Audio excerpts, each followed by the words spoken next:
This is UNSC Pelican Echo 216. Can you hear me? This is UNS...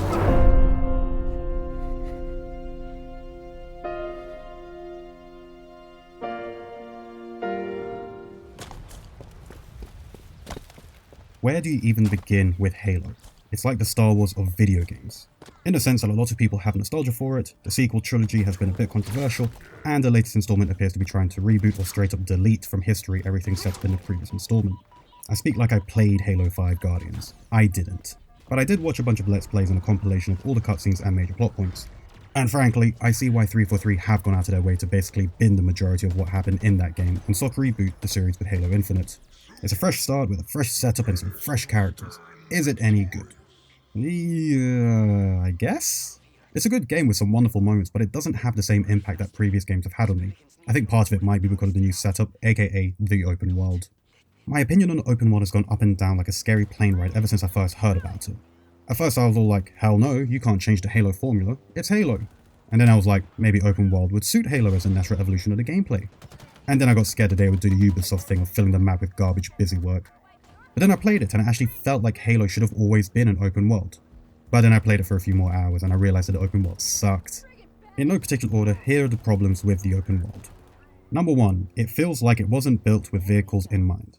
This sounds like a mad accusation to levy against the game. What I mean is that the moment you drive off in any vehicle, a mongoose or a warthog or whatever, within seconds you'll be flipping over, zooming off a cliff, or getting stuck in foliage.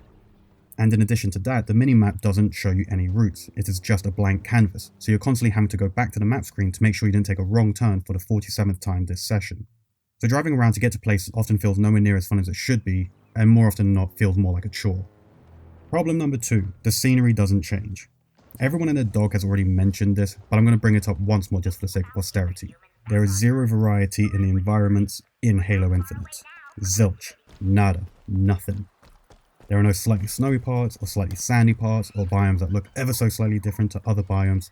It is one giant forest with some honeycomb-like bits at the edges. It's the Elder Scrolls Oblivion problem of feeling like the whole game takes place in one area. It doesn't matter how big the map actually is, it doesn't feel big because no one area feels uniquely different to any other.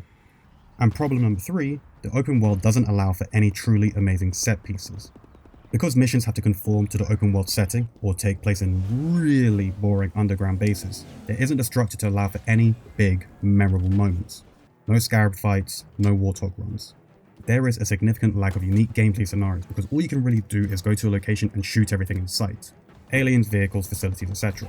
And it leads to the repetition becoming much more evident much sooner than you would expect.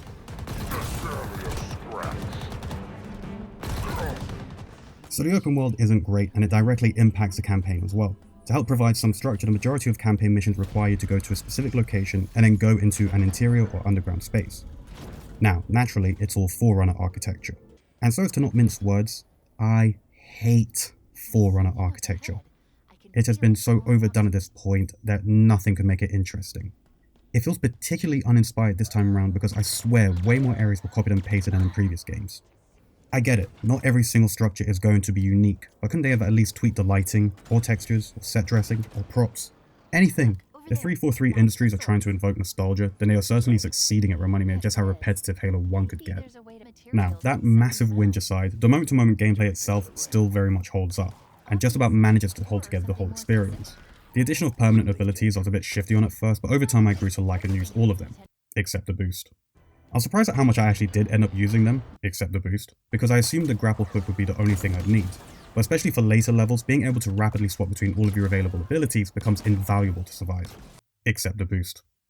So what about the story? Halo Infinite runs into the same issue as the other recent Halo entries, information overload with dumb names for everything and everyone. The first few I managed to keep up with, the Banished, the Weapon, Atriox, etc. But then you start seeing names like the Conservatory, the Auditorium, Harbinger, Escharum, whatever, and I started to get lost all over again. I finished the game and I still don't know what the difference was between the Conservatory and the Auditorium, or what either of them did or why. And for locations it's especially difficult to remember because they all look the bloody same. This next point is especially subjective, but it also doesn't help that the main villains are the Brutes. I have never liked the Brutes. Unlike the Elites, there are no likable qualities to them. The Elites were made more personable in previous games with characters like the Arbiter or the Shipmaster, but there's never been that equivalent for the brutes, or any other Covenant species for that matter. The brutes are so consistently one note in everything that they do that it gets boring extremely quickly. The main antagonist just barks at you, and everything else, constantly, no matter the time, day, or weather. There are brute audio logs.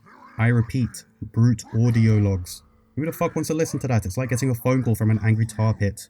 It's not entertaining or compelling in the slightest. You know who was entertaining in this? The grunts. Again, I never played Halo 5, so maybe this is something that started in that game, but the grunts have some of the best dialogue in the campaign.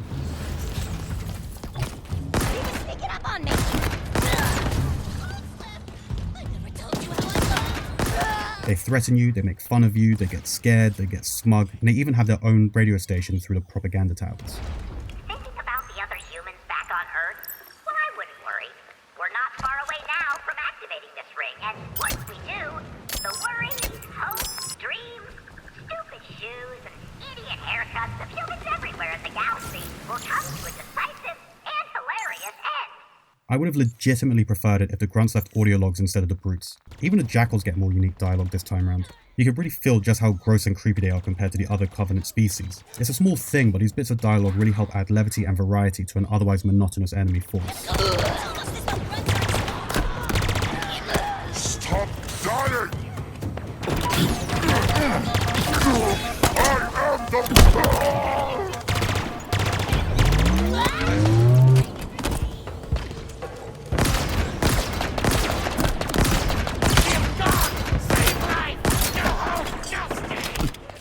And despite all the dumb names being flung about, the plot itself is relatively straightforward and stripped back. There's another Halo ring, there are bad guys coming to use it, and the Master Chief has to stop them with his friend, not Cortana, and the galaxy's most stressed out pilot. Seriously, I'm pretty sure this guy doesn't exhale or stop gritting his teeth for the entirety of the game. If I can use a Star Wars analogy again, my biggest issue with the story is that, a lot like the sequel trilogy, it mostly feels like it's been put together in a way that allows it to feed off of nostalgia, rather than telling a story that needed to be told. You get to be on the big ring again, you have a feisty AI sidekick again, the loading screens are full of quotes from the previous games, you've got your old armor back, and so on and so forth. This isn't all bad. Like I said, the fan reception of Halo 5 was mixed at best, so going in a different direction was understandable. But retreading old ground is never a good sign, and seldom leads to major new strides for any series. If I was to sum up the entirety of my feelings about Halo Infinite, from the gameplay to the setting to the story and the characters, in one word, I would go with basic. Not in an entirely bad way. Everything feels streamlined and cut back to its essentials, and whilst it may not make for the most mind-blowing experience, it does feel like a good start. Whether that good start can be followed up by whatever 343 is planning next, we'll have to wait and see. But for me at least, Infinite got me interested in Halo again, and that is definitely a good thing.